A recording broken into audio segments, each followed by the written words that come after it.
The origins of punk sound originate from the experimental predecessor of punk known as protopunk. Protopunk is a garage rock style that MC5 and the Stooges were said to be some of the founders of.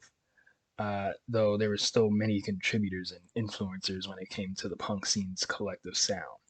There are also many more genres of punk that came to be, not just proto punk, which is the predecessor, but there was also pop funk, new wave, hardcore punk, and the list goes on. An example from the proto punk era would be the Kinks' "You Really Got Me." It became a blueprint for the guitar sounds in the punk scene. It was one of the very first songs to be very distorted and warped with the guitar sounds. This actually happened because the guitar player went up to the speaker and poked up a hole in it with his pen. um, Another influencer on lyrics of the punk era would be the Who's with their song "My Generation."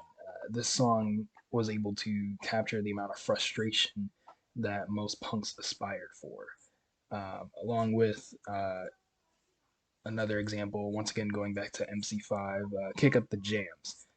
This is another large influence into the lyrics.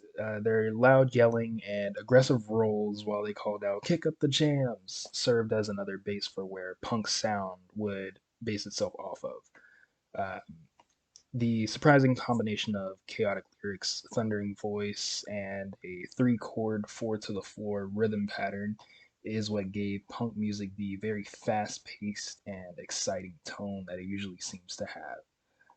But that doesn't necessarily mean that uh, punk music in general is always fast and chaotic and loud. There are many staples in the punk community and punk scene, such as Patti Smith, who were able to develop their music in more interesting ways.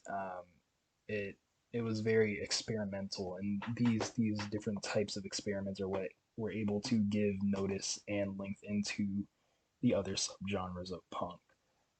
One example would be her song "Land," which wasn't originally her song, but more of a cover with added lyrics to it and a different sound. It had very chaotic poetry, but it also had more mellow sounds that went throughout the whole sequence, despite being around 10 minutes long. The music of punk is generally where most of the views on it came from, as it has a very blank mirror tone. Most people would see the people, hear the music, and they would think one completely different thing as opposed to who they really are supposed to be.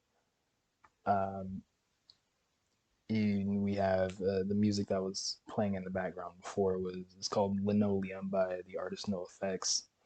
And to back up the music, there's a performance done by Stiv Bators and Cheetah Chrome of the Dead Boys, taken in 1977.